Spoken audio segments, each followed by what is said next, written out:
The emergency beacon screamed across the void of space, its signal cutting through the cosmic silence like a knife through flesh.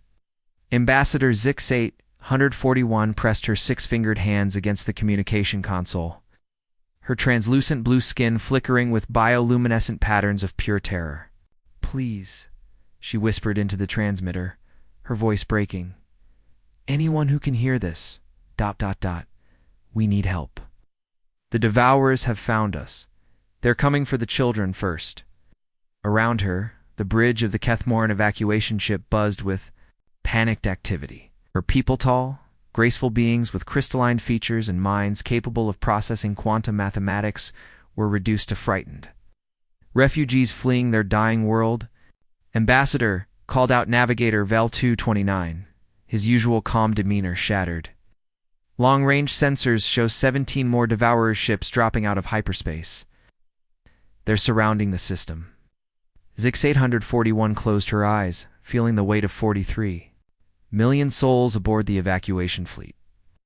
The Kethmoran civilization had thrived for 12,000 years, building wonders that bent reality itself. But none of their achievements mattered now. The Devourers consumed everything: planets, stars, entire species, leaving nothing but empty space in their wake. "Keep transmitting the distress signal," she ordered. "Broadcast it on all frequencies, all languages in the galactic database." "Ma'am." Communications Officer Jex 991 spoke up hesitantly. "We're getting responses, but ... He paused, his skin patterns shifting to deep purple, the color of despair. "But what?" "The Altarians say they're deeply concerned but can't spare ships. The Centauri Federation expresses heartfelt sympathy but won't risk their fleet.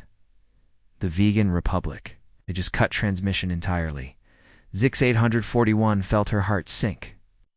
The galaxy's civilized races were abandoning them, just as they had abandoned countless others when the Devourers came calling. Fear made cowards of them all. "Wait," Jex 991's patterns suddenly shifted to bright orange surprise. "I'm getting something. It's strange. It's from the Sol system."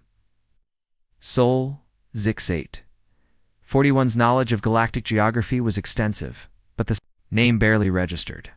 It's in the Orion Arm, the backwater region.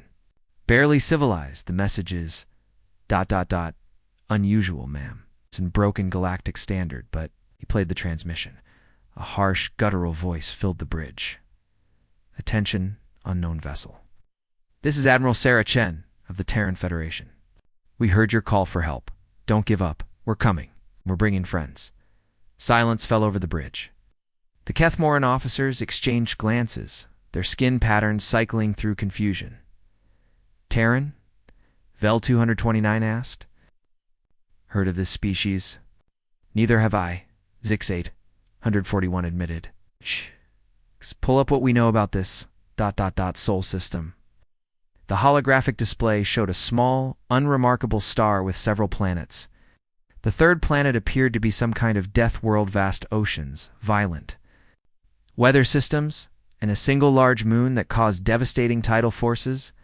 "The inhabitants call themselves humans," Jex 991 read from the database. "Carbon-based, short-lived, technologically primitive. Classification: Deathworld inhabitants. Warning: approach with extreme caution. Deathworlders," Zix 841 breathed.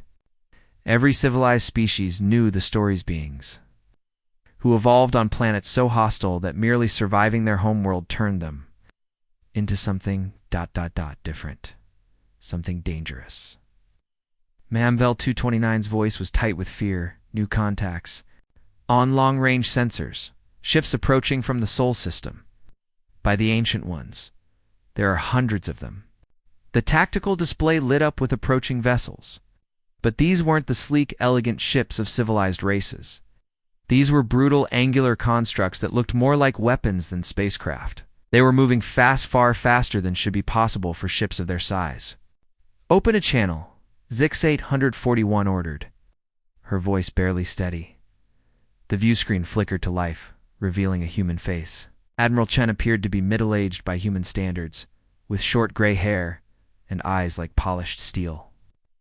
Expression that caught Zix 841's attention: there was no fear there, only cold, calculating fury. Ambassador, Chen's voice was steady, professional. I'm Admiral Sarah Chen, commanding the Terran Federation's First Fleet. We received your distress call. Can you give us tactical information on these... Devourers? You? You came, Zix-8, 141 stammered. But your ships... There are so many. Don't leave people behind, Chen said simply. Now about those Devourers. How many ships? What are their capabilities? Before Zix-8 141 could answer, alarms began screaming throughout the bridge. The Devourer fleet had arrived. Chapter 2. First contact with Death the Devourer ships. Materialized from hyperspace like nightmares made manifest. Each vessel was a mile-long construct of organic metal and writhing tentacles, pulsing with an inner darkness that seemed to absorb light itself. There were hundreds of them, their mere presence causing space-time to ripple and warp. Devourer fleet emerging from hyperspace, Navigator Vel-229 reported, his voice cracking. 237 ships. There. They're moving too. Surround us. Zix-8 141 stared at the tactical display in horror. The Kethmoran evacuation fleet was hopelessly outmatched. Their 43 million refugees would be consumed within hours. Their life essence drained to fuel the Devourer's endless hunger. Admiral Chen, she said into the com, you need to leave now. Your ships can't possibly, Ambassador. Chun's voice cut through her panic like a blade. I need you to move your fleet behind us. All of it. Right now. But there are only hundreds of your ships against. Move your fleet. The command brooked no argument. Something in the human's tone made Zix-8 41's survival instincts scream. She turned to her navigator. Do as she says. All ships, move behind the human fleet. As the Kethmoran vessels began their repositioning, Zix-8 141 watched the human fleet deploy. Their ships moved with a precision that belied their brutal appearance, forming a wall of steel and firepower between the evacuees and the Devourers. Admiral Zix-8 141 tried again. The Devourers don't just destroy ships, they consume entire biospheres. They've devoured 17 civilizations in the past century. Can't possibly 17. Chen's eyebrows rose slightly. That's all? Hell, we've had civil wars with higher body counts.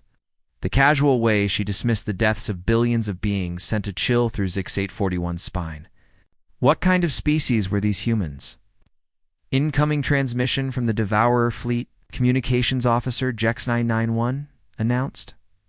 The view screen split, showing Admiral Chen on one side and something that defied description on the other. The Devourer. Entity was a writhing mass of shadow and malevolent intelligence, its presence causing the very air to taste of copper and decay.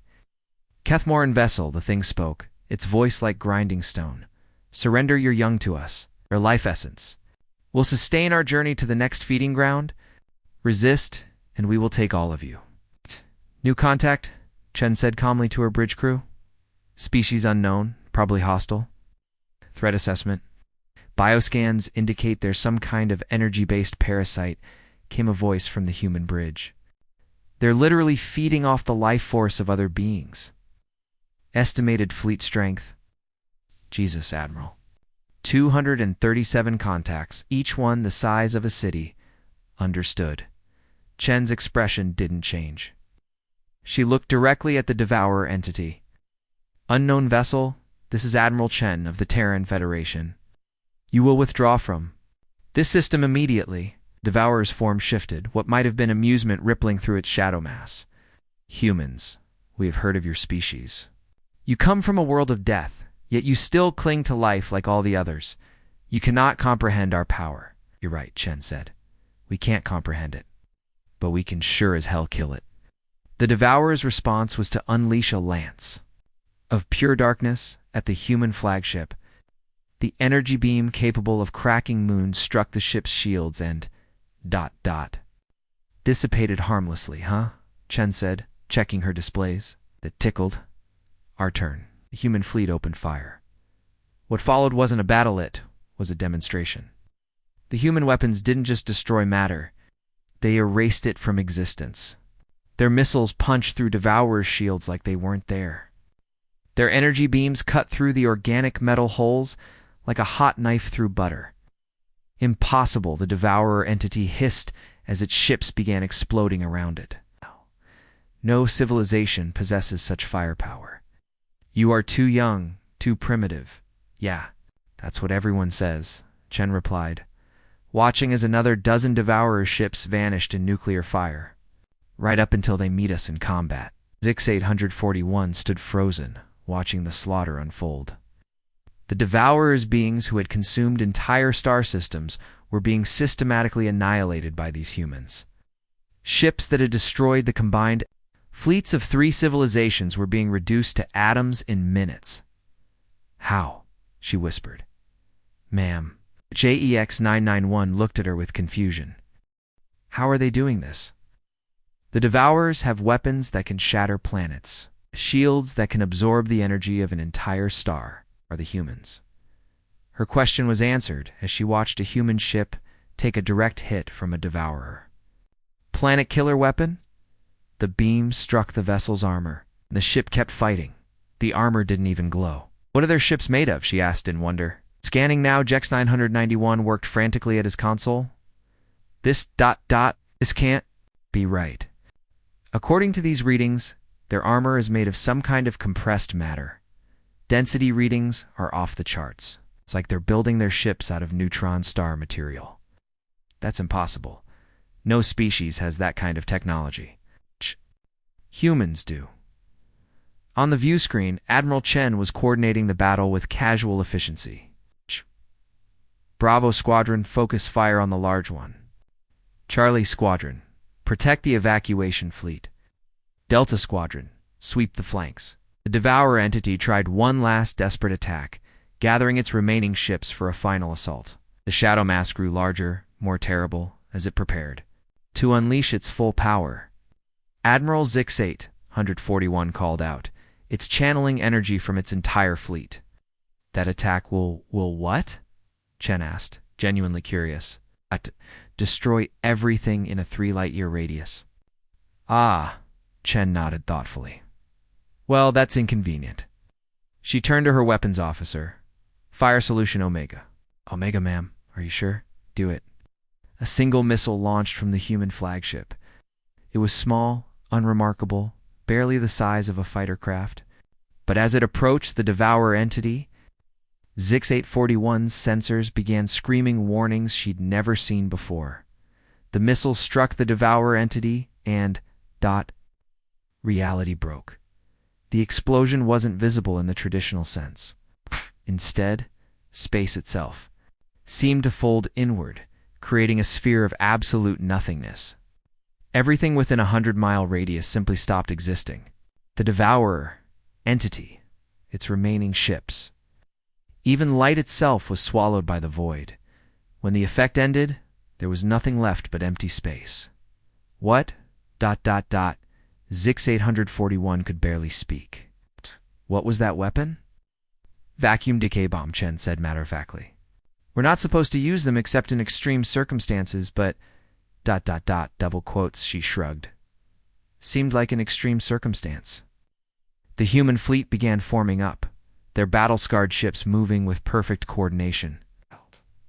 Not a single vessel had been lost. Ambassador Chen's voice was gentle now, the fury replaced by something approaching warmth. Your people are safe. We'll escort you to wherever you need to go. But... why? Zix-841 asked. Why did you help us? We're nothing to you. You don't even know us. Chun's expression softened, because someone called for help. And where we come from? That's enough. Chapter 3. The Deathworld Revelation. The Kethmoran evacuation fleet limped through space, surrounded by the protective formation of human warships. Admiral Chen had been true to her word. The humans were escorting them to a safe system where they could rebuild. But Zix-841 found herself with more questions than answers. She stood in her private quarters, staring out at the human flagship through the transparent aluminum viewport. The ship was impossibly massive, its hull scarred by weapons that would have vaporized any other vessel, yet it moved with grace that defied physics. A soft chime announced a visitor. "Enter," she called. Commander Jackson 991 stepped inside, his bioluminescent patterns cycling through nervous blues and greens. "Ambassador, we've received a request from Admiral Chen. She's asking permission to come aboard." "Aboard?" Zixet, 141, turned from the viewport. "Why would she want to?" "She says she wants to check on the kids." The ambassador's skin flickered to deep purple confusion mixed with concern. "The children? What does she mean?" "I think she means the younglings in the nursery pods." Word has spread through the human fleet about our ... situation. Zix 841 felt a chill run through her. The Kethmoran young were precious beyond measure. Their crystalline forms required careful nurturing for the first century of life. If the humans wanted access to them, escort her to the main docking bay, she decided. Full diplomatic protocol. And Jex ... have security standing by. "Ma'am, with respect, if the humans wanted to harm us, they've had ample opportunity." "I know, but these are Deathworlders. We can't predict their behavior." Ambassador Zader, Ambassador Zix 841 stood in the docking bay as a human shuttle approached. The craft was smaller than she'd expected, sleek and efficient rather than the brutal war machines she'd grown accustomed to seeing. The shuttle settled onto the deck with barely a whisper, its engines far quieter than Kethmoran technology. Airlocks cycled, and Admiral Chen emerged, followed by two other humans, ZYX-8, for one single quotes as first impression was how ... normal they looked. Chen was tall by human standards, but still shorter than most Kethmoran. Her companions introduced as Dr. Martinez. And Lieutenant Commander Washington appeared relaxed, even friendly. "Ambassador," Chen said, offering what Zix 841 recognized as a human greeting gesture. "Thank you for allowing us aboard. I hope we're not intruding." "Not at all, Admiral. Though I must ask, why did you want to visit?" Chen's expression became serious. "We received reports about the younglings in your nursery. Our medical officer thinks we might be able to help." Dr. Martinez stepped forward, a dark-skinned woman with kind eyes. "I'm a pediatric specialist. Been studying the data on Kethmoran physiology. The trauma of evacuation, the terror of the Devourer attack.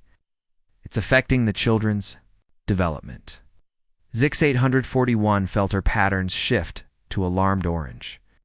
"How do you know about we've been monitoring their biometric readings?" Chen said gently. "Not to spy, but to ensure they're safe. Your younglings are showing signs of developmental stasis. In humans, we'd call it traumatic stress response. You ... You monitor our children?" "We monitor everything," Washington said, speaking for the first time. His voice was calm, professional. "It's what we do. Force protection includes everyone. Under our care." The casual way he said it sent another chill through Zix 841. These humans weren't just warriors, they were something else entirely. "Ambassador," Dr. Martinez said softly, "may we see the nursery?" "I brought some things that might help." Against her better judgment, Zix 841 agreed. The group made their way through the ship's corridors, the humans walking with an easy confidence that spoke of absolute situational awareness. They weren't just visitors, they were predators, comfortable in any environment. The nursery was a vast chamber filled with crystalline pods, each containing a young Kethmoran in various stages of development. The younglings floated in nutrient-rich fluid, their tiny forms glowing with faint bioluminescence. "Beautiful," Dr. Martinez breathed, approaching one of the pods. "How old is this one?"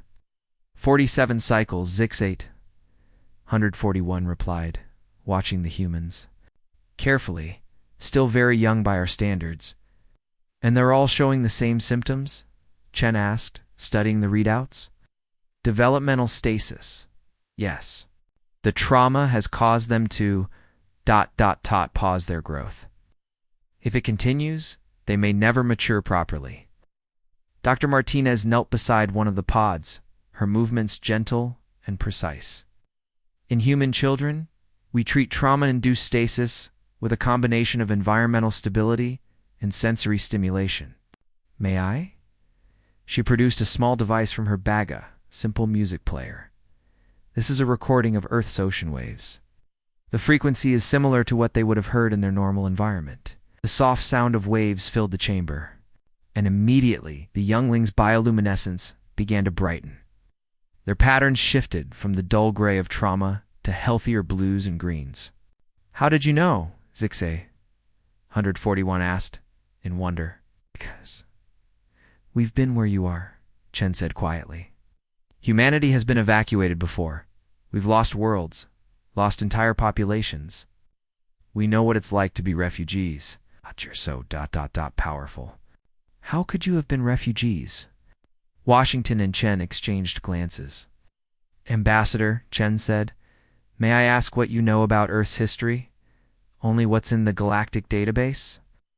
A death world, class 12 hazard rating, gravity to point, 7 times standard, extreme weather, hostile native life forms." "That's all accurate," Chen nodded. "What the database doesn't mention is that Earth wasn't always our only world. We had colonies, settlements, throughout the Sol system, Mars, Europa, Titan, ... thriving communities with billions of people. What happened to them?" "They were destroyed," Washington said simply. "Not by external forces. By us. We went to war with ourselves, and we were very good at it. The revelation hit 6841 like a physical blow. You ... You destroyed your own colonies." "The Third Solar War lasted 17 years, Chen continued. "When it ended, Earth was the only inhabited world left in the system. 3 billion people reduced to 700 million. We were refugees on our own planet. It's monstrous." "Yes," Chen agreed. "It was. But we learned from it. We swore never to let it happen again to us or anyone else." Dr. Martinez stood up, her work with the younglings complete. "The children should recover fully now. They'll need time to heal emotionally. We have some techniques that might help." "Why are you helping us?" Zix 841 asked. "After what you've told me, why should we trust you?" Chen was quiet for a long moment. "Because we know what it's like to be alone in the dark, and we know what it's like to have someone offer hope when all seems lost." "Who offered you hope?" "Each other," Washington said. "When the war ended, we had a choice. We could continue fighting, or we could build something better. We chose to build." Zix 841 looked around the nursery, watching the younglings respond to the humans' presence. Their patterns were brighter now, healthier. "Your species. You're not what I expected Deathworlders to be." "What did you expect?" "Savages. Violent, unthinking killers who solve every problem with force." Chen smiled, but it wasn't a pleasant expression. "We are violent, Ambassador. We are killers, but we're not savages. We choose when to be violent, and we choose who to kill." "Devourers learned that lesson," Washington added. "They thought they could terrorize us into submission. They were wrong." "How many of you are there?" Zix 841 asked. "How many humans? Current population of the Terran Federation is approximately 12 billion, Chen replied. "Spread across 47 worlds and over 100 space stations." 12 billion. Zix 841 felt faint. "And you're all ... Deathworlders." "Yes. Every single one of us was born on a world that would kill most galactic species within hours. We're all the product of natural selection refined by 4 billion years of planetary warfare. But that's not what defines us," Dr. Martinez said gently. "What defines us is what we choose to do with that strength." Zix 841 looked at the humans surrounding her. Warriors who could destroy fleets with casual ease, yet who took time to heal. Traumatized children. Beings who had committed genocide against their own species, yet who risked their lives to save strangers. "I don't understand your species," she admitted. "Most people don't," Chen said, "but they don't have to.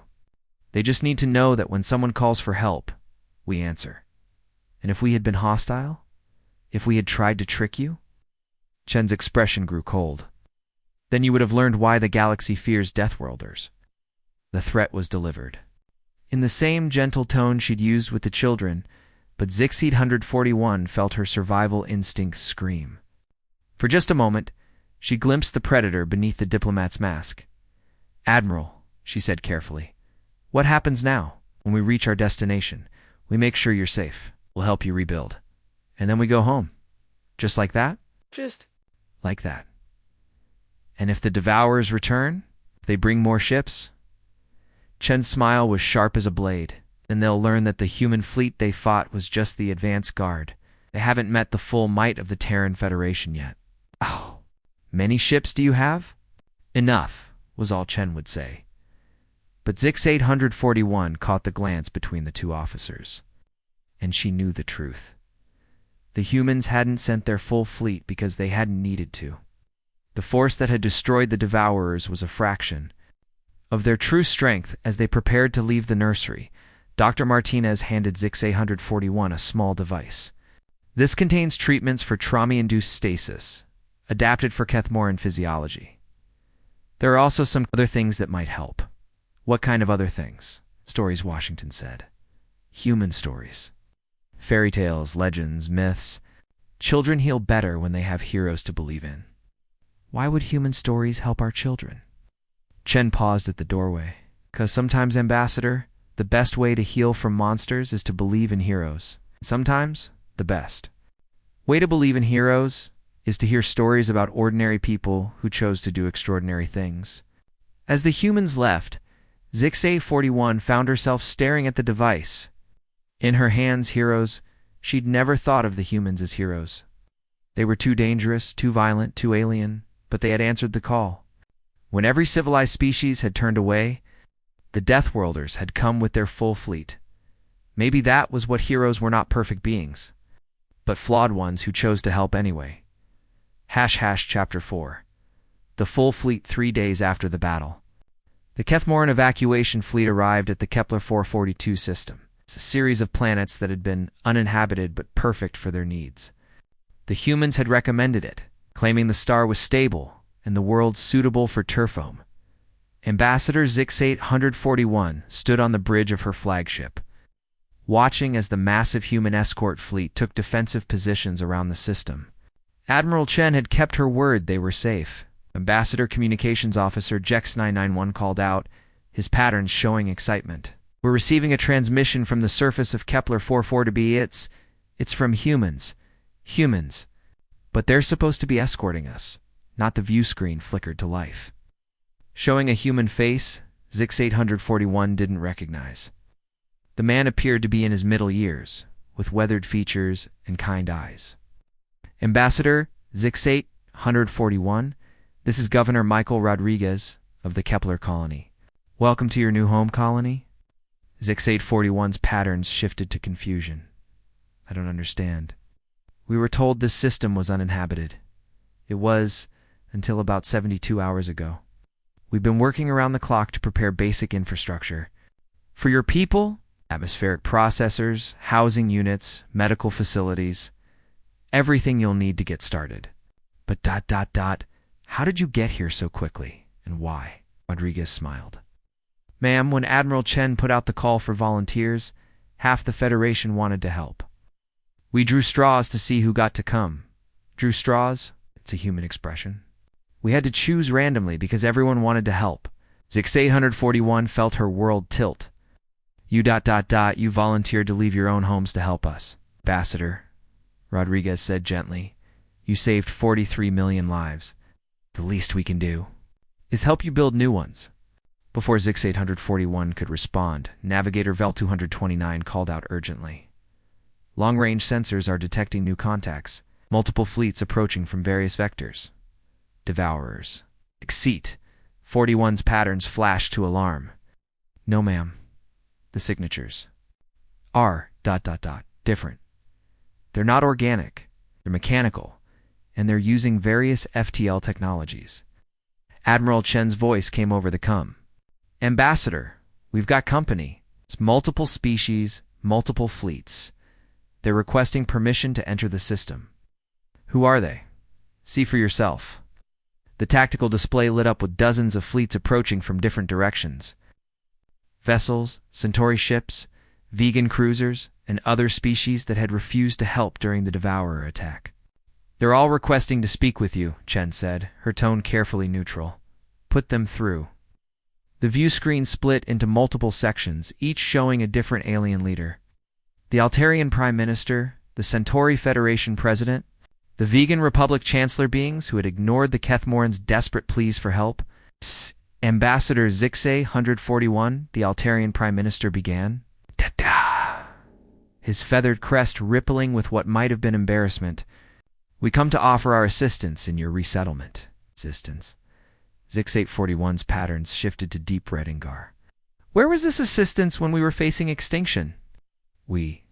We were not prepared for a military engagement of that magnitude, the Centauri president interjected. But now that the immediate threat has passed, the immediate threat, Zix 841 interrupted, was passed by the humans, not by you. Indeed. The vegan chancellor said, his insectoid features clicking nervously. We must express our gratitude to the humans for their decisive action. But surely, Ambassador, you understand that we civilized species must work together to civilize species. Admiral Chen's voice cut through the transmission, cold as vacuum. That's interesting. I was under the impression that civilized species helped each other, Admiral, the Altarian Prime Minister said. We appreciate your intervention, but surely you understand that the Kepler system is far from human space. It would be more appropriate for established galactic powers to oversee the Kethmoran resettlement. Oversee? Zix 841's patterns were now flashing bright red. You want to oversee us? After you abandoned us, we're offering resources, the Centauri president said. Technology, raw materials, expertise, what you're offering, Chen said, is control. You want to manage the Kethmoran refugees so you can take credit for their resettlement.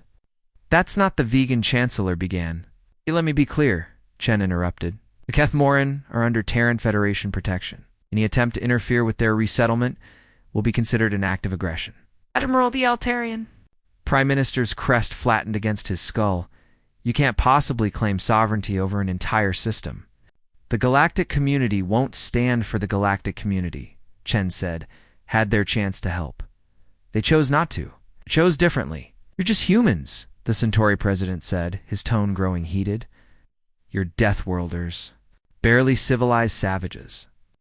You can't dictate terms to the established powers of the galaxy. The communication channel went silent. For a long moment, nobody spoke. Barely civilized savages, Chen repeated thoughtfully. That's what you think of. Us. We. ... We didn't mean the Altarian Prime Minister began. No, I think you did mean it, Chen said. You think we're primitives who got lucky? You think we're too stupid to understand galactic politics? Admiral the Vegan Chancellor said carefully, we simply believe that experienced spacefaring civilizations are better equipped to Navigator Williams, Chen called to someone off-screen. Show them the full fleet. Ma'am, are you sure? That's classified. Show them.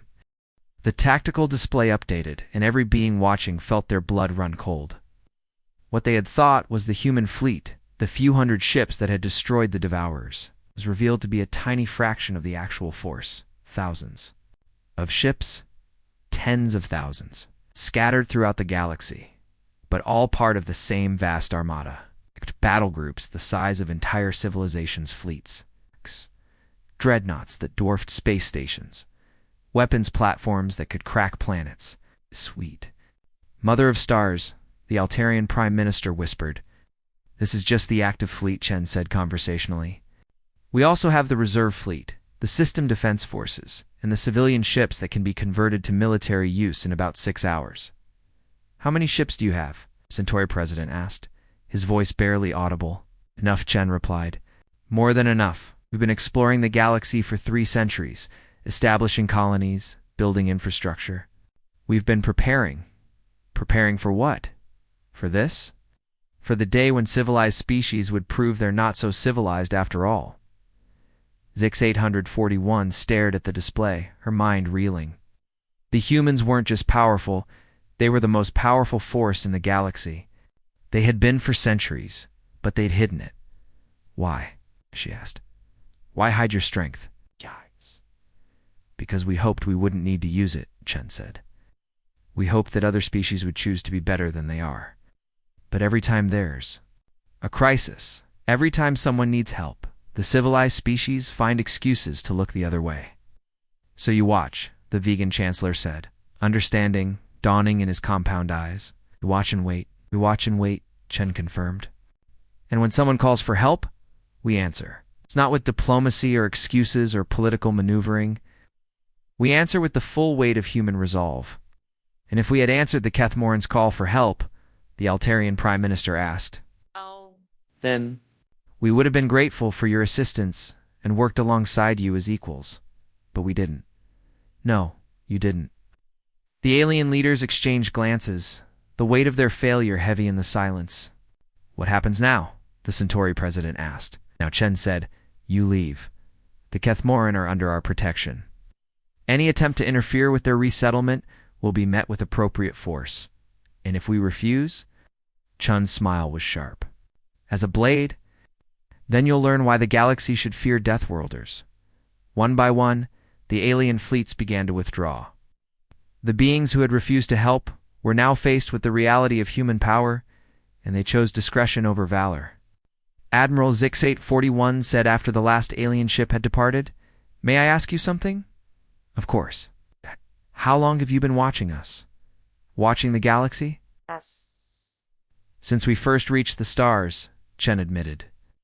"We've been observing, learning, preparing.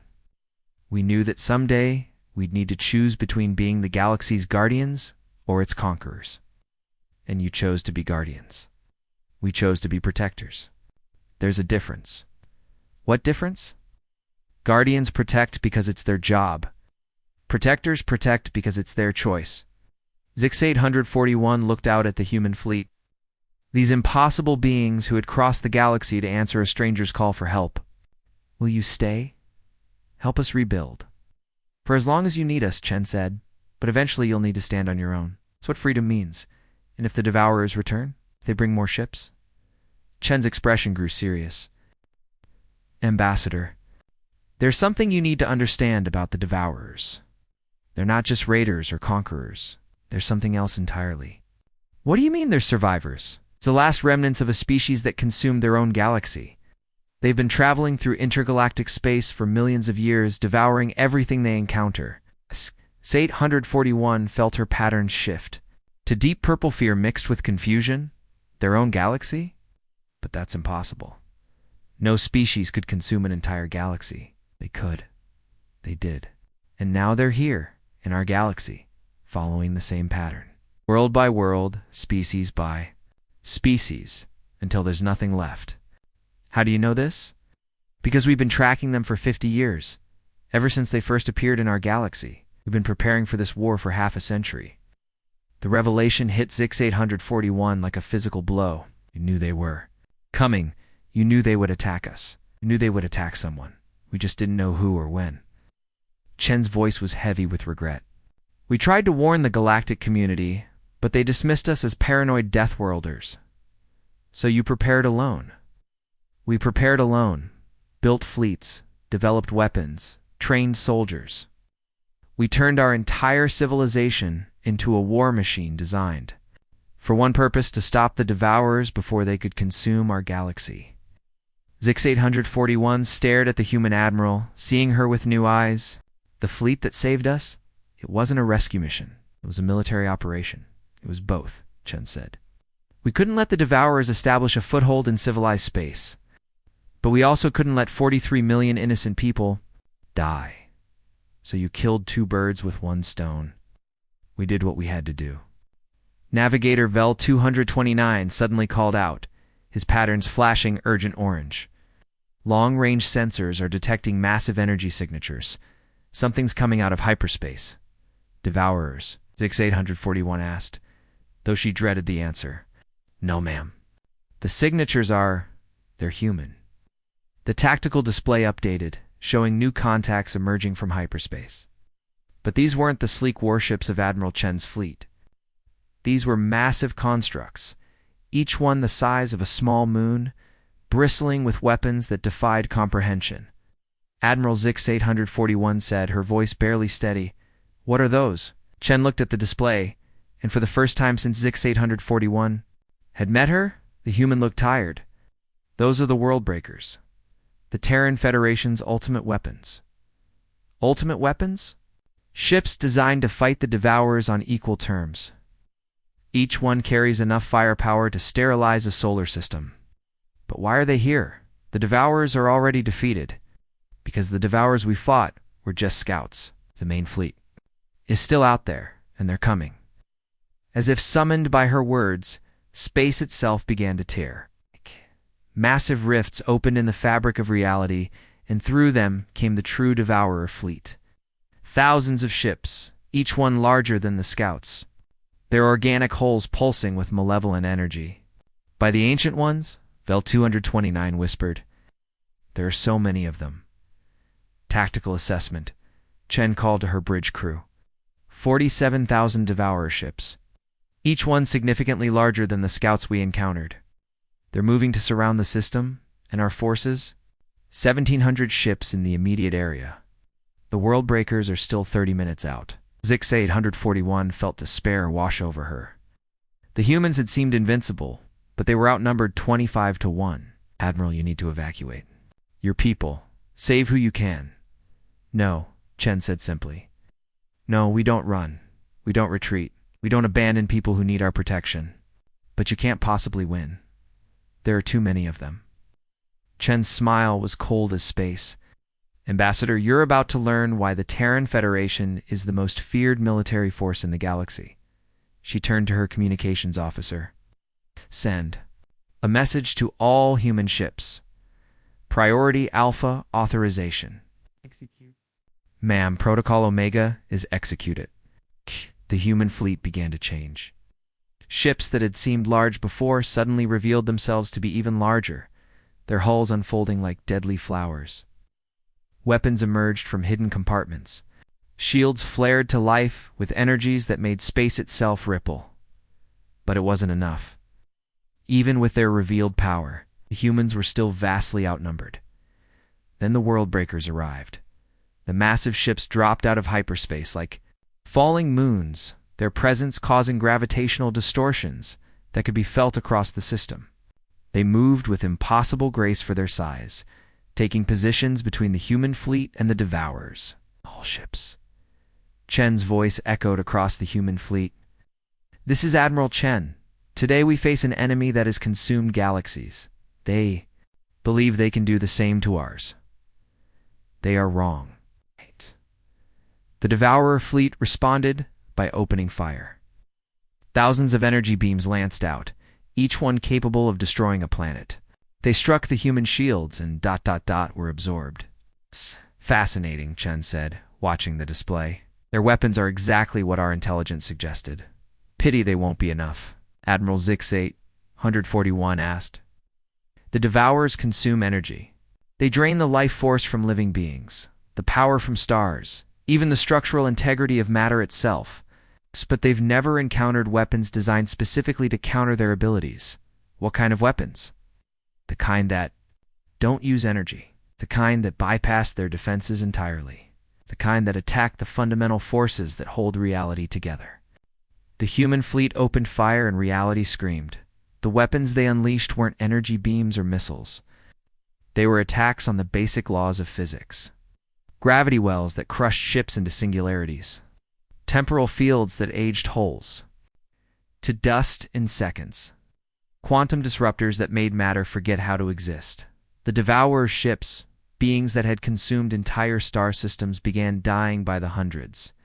Their organic hulls evolved to absorb and redirect energy, had no defense against weapons that attacked the universe itself. Impossible, the lead Devourer entity broadcast, its voice filled with something that might have been fear. No species possesses such power. You are too young, too primitive. Yeah, Chen interrupted. We've heard that before. Now we're getting tired of it.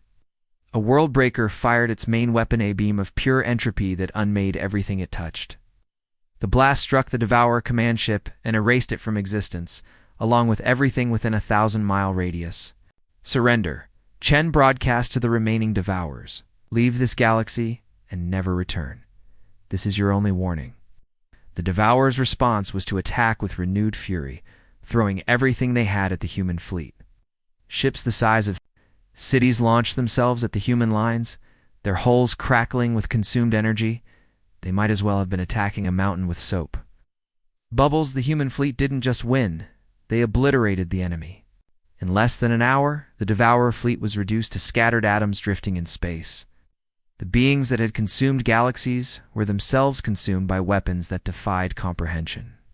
When the battle ended, the silence was absolute. Admiral Zix 841 finally managed to speak. "What are you? What are humans?" Chen looked at her with eyes that had seen the birth and death of civilizations. "We're the species that evolution designed to survive anything. We're the beings that turned a death world into a paradise. We're the children of chaos who learned to impose order on the universe itself. But you're so young. Your civilization is barely a few thousand years old." "Our civilization is young," Chen agreed. "But our species is ancient. We've been fighting for survival for millions of years. Every disaster, every extinction event, every cosmic catastrophe that should have killed us only made us stronger. That's impossible, Ambassador. We evolved on a planet where the oceans boil and freeze in cycles, where the continents shift and collide, where the very air tries to kill us. We survived ice ages and asteroid impacts. We survived supervolcanic eruptions and Gamera bursts. We survived ourselves." Zix 841 stared at the human admiral finally. Understanding what she was looking at, "You're not just Deathworlders. You're apex predators. The ultimate survivors." "We're human," Chen said simply. "And we protect what we choose to protect. Even strangers. Even people you've never met. Especially strangers. Because we know what it's like to be alone in the dark. And we know what it's like to have someone answer when you call for help." Zix 841 looked out at the human fleet. These impossible beings who had crossed the galaxy to save people they didn't. "No, Admiral, may I ask you one more question?" "Of course. If we hadn't called for help, if we had tried to fight the Devourers alone and failed, would you have avenged us?" Chen's expression grew cold. "Ambassador, if the Devourers had succeeded in consuming your people, there wouldn't be a corner of the universe where they could hide from us. We would have hunted them across galaxies if necessary. Why? Because that's what humans do. We remember our debts, we remember our friends, we remember our enemies." The human fleet began to disperse, their impossible ships moving to secure the system. The Kethmoran evacuation fleet settled into orbit around their new home, safe under the protection of beings who had redefined the meaning of power. Epilogue. The new Guardian's 6 months had passed since the Battle of Kepler 442, and the galaxy had changed forever. Word of humanity's true strength had spread through every civilized world. Carried by refugees, traders, and the few survivors of species that had tested human resolve, the Terran Federation had become the galaxy's silent guardian. Their fleets, patrolling the spiral arms with quiet efficiency. They asked for nothing in return. No tribute, no territory, no acknowledgement. They simply protected those who needed protection, and helped those who called for help. Ambassador Zix 841 stood on the observation deck of New Kethmer, the capital city of her people's new homeworld. The crystalline spires gleamed in the light of Kepler 442's sun. Ow. And the streets bustled with the activity of a civilization rebuilding itself. "The children are thriving," Dr. Martinez said, joining her at the viewing window. The human had stayed. To help with the resettlement, her expertise invaluable in treating the trauma that had affected the younglings. "Thanks to you," Zix 841 replied. "The stories you brought them. They've given them hope. Human stories for alien children. Who would have thought it would work?" "The children don't see them as alien stories," Zix 841 said. "They see them as stories about heroes. And heroes, it seems, are universal." Dr. Martinez smiled. Admiral Chen would be pleased to hear that. She's always believed that heroism is a choice, not a species trait. Where is the Admiral now? Patrolling the Outer Rim. There are reports of another threat emerging from deep space. Nothing as dangerous as the Devourers, but enough to keep her busy. ZYX 841 nodded. The humans never rested, never stopped watching. They had taken upon themselves the burden of galactic security, and they bore it without complaint. "Doctor," she said, May I ask you something personal? Of course. Do you ever miss Earth? Oh. Your homeworld? Dr. Martinez was quiet for a moment. I miss the sunsets. The way the light would reflect off the ocean. But Earth isn't Gunnit's wherever humans choose to make it. And right now I choose to make it here. Why? Because this is where I'm needed. Because your people deserve to see their children grow up safe. Because sometimes the greatest privilege is being able to help. A soft chime indicated an incoming transmission. The view screen flickered to life, showing Admiral Chen's familiar face. Ambassador, she said, I hope we're not interrupting. Not at all, Admiral. It's good to see you. I wanted to give you an update on galactic affairs. The Alterran Republic has established a refugee assistance program. The Centauri Federation is sharing their terraforming technology with displaced populations. The Vegan Republic is providing medical aid to worlds affected by the Devourer attacks. They're helping now? Amazing what a little perspective can do, Chen said dryly. It seems the galactic community has decided that helping each other is a good idea after all, and the humans. What do you get out of this new spirit of cooperation? Peace of mind, Chen replied. The knowledge that next time someone calls for help, they won't be calling alone. Next time. There's always a next time, Ambassador. The galaxy is a dangerous place. But it's a little less dangerous when civilized beings choose to act civilized. Zix 841 looked out at her thriving city, at the human medical facility that had saved her people's children, at the defense platforms that kept them safe. Admiral, the Kethmoran have a saying, in darkness, light calls to light. I never understood it before. And now? Now I know that sometimes the light comes from the most unexpected places.